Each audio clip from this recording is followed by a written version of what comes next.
Let's go over a few good security habits to help you stay safe online. There are some simple habits that you can adopt that, if performed consistently, will dramatically reduce the chances that information on your computer will be lost or corrupted. How can you minimize the access others have to your information? It may be easy to identify people who could gain physical access to your devices: family members, roommates, coworkers, people nearby, and others. Identifying the people who have the capability to gain remote access to your device is not as simple. As long as your device is connected to the internet, you are at risk of someone accessing your information. However, you can significantly reduce that risk by adopting habits that make it more difficult. Improve password security. Passwords continue to be one of the most vulnerable online defenses. Create a strong password. Use a strong password that is unique for each device or account. Longer passwords are more secure.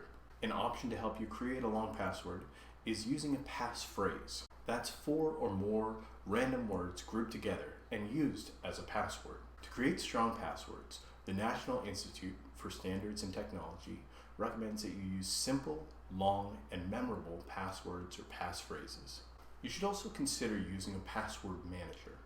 Password manager applications manage multiple accounts and passwords while having added benefits such as identifying weak or repeated passwords. There are many different options, so start by looking for an application that has a large install base.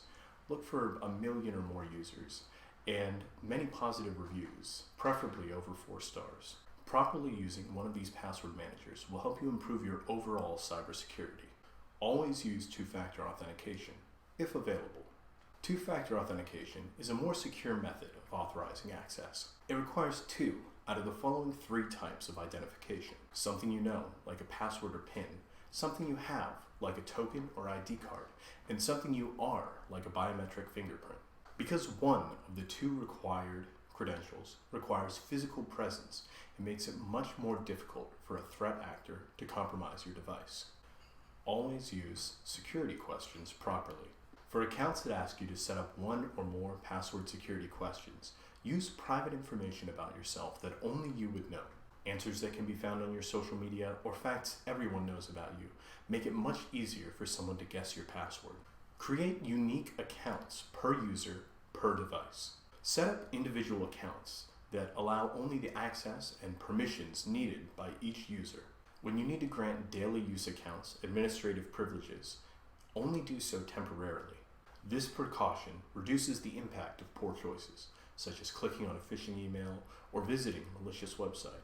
Choose secure networks. Use internet connections you trust, such as your home service or long-term evolution or LTE connection through your wireless carrier.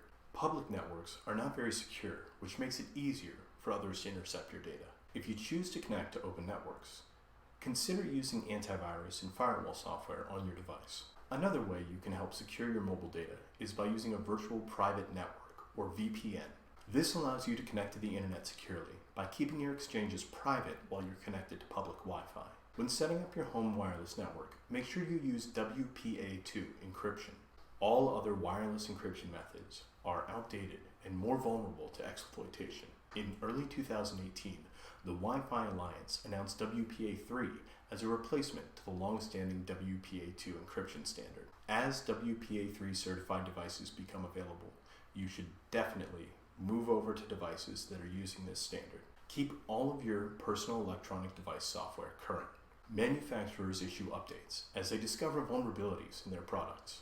Automatic updates make this much easier for devices. That includes computers, phones, tablets, and other smart devices. But you may need to manually update some devices. Only apply updates from manufacturer websites and built-in application stores like Google Play or iTunes.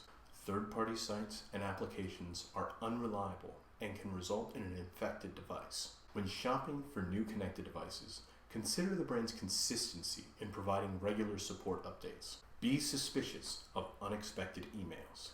Phishing emails are currently one of the most prevalent risks to the average user. The goal of a phishing email is to gain information about you, steal money from you, or to install malware on your device. Be suspicious of all unexpected emails. I'll cover this in more depth in our Avoiding Social Engineering and Phishing Attacks module. I'll see you in the next video.